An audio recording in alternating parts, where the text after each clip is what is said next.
In my Father's house there are many mansions. If it were not so, I would not have told you. I go and prepare a place for you.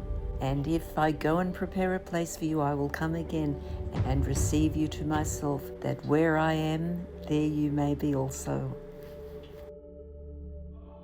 Whether a wedding is planned on Pinterest after having dated for some time. Historically, choosing a partner relied more on face-to-face interaction rather than the convenience of online social media apps. But back in ancient Galilee, they had a relationship model that was an absolute flex. It wasn't about the vibe, it was about total commitment. And guess what? This ancient wedding tradition is the exact blueprint for how the end of the world is going to play out. It is the ultimate spoiler script for the Rapture. See, it all started with the betrothal, or erusin. The groom didn't just slide into the bride's DMs. He showed up at her house with a legal covenant and a price tag called the mohar. He literally paid a massive price to value her and seal the deal. Then he handed her a cup of wine. If she drank it, they were legally locked in. No backup options, no benching. Married, but with a twist.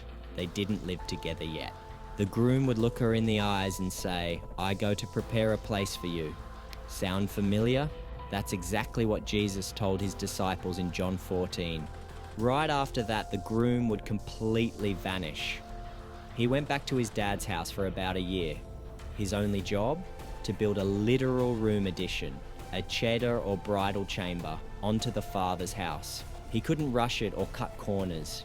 In fact, the groom didn't even know when the wedding day was. Only his dad could look at the building and say, "The build is immaculate. Go get your girl." Meanwhile, back at her house, the bride was in waiting mode. She was wearing a unique public veil that told every other guy in town, "Don't even think about it, I'm already spoken for." Because the groom could pull up unannounced in the dead of night, she and her bridesmaids had to keep their oil lamps burning 24/7. Sleeping on the job meant missing the entire event. It was high-stakes anticipation. Fast forward to the main event. It's midnight. The building inspection is passed. The father gives the green light. The groom and his best men squad up and run through the streets. They blow a shofar, a ram's horn trumpet, and shout at the top of their lungs. The bride hears the noise, grabs her things, and is literally snatched up into the night. They sprint back to the father's house, step into the brand new wedding chamber, and the father shuts the door. They stay hidden inside that private room for exactly 7 days while a massive feast happens outside. This is the foundational blueprint for the Rapture. Let's isolate the biblical text for this specific arrival because the details are highly specific. Look at 1 Thessalonians 4:16-17. This isn't a slow public parade, it's a stealth operation. The text says, "For the Lord himself will descend from heaven with a cry of command, with the voice of an archangel, and with the sound of the trumpet of God." Notice who shows up to the party. Jesus, the groom coming to snatch his bride. The archangel, the ultimate hype man calling the squad to move. The trumpet of God, the cosmic shofar blast. Paul says this happens at the last trumpet in the blink of an eye. We are called upward, defying gravity, to dwell in the exact rooms Jesus has spent the last 2,000 years prepping for us in the Father's house, the New Jerusalem. We enter the chamber, the door shuts, and we are safe. But while the bride is living her best life in the heavenly VIP lounge, what is happening back on earth? This is where the timeline clicks into place. Remember how the wedding couple stays hidden in the chamber for a week, 7 days? In biblical prophecy, a day frequently represents a year. While the bride is hidden for a symbolic week in heaven, the earth experiences a literal 7-year period of absolute chaos. The Old Testament prophets call this the time of Jacob's trouble, Jeremiah 37, or Daniel's 7th week. It is a period of global indignation and wrath. The Antichrist sets up a global, tech-driven tyranny, forcing everyone to take a mark to buy or sell. But check out the parallel to our opening text in Isaiah 26:20. God explicitly tells his people, Come, my people, enter your chambers, and shut your doors behind you. Hide yourselves for a little moment until the indignation is past. The bride is totally protected inside the Father's house.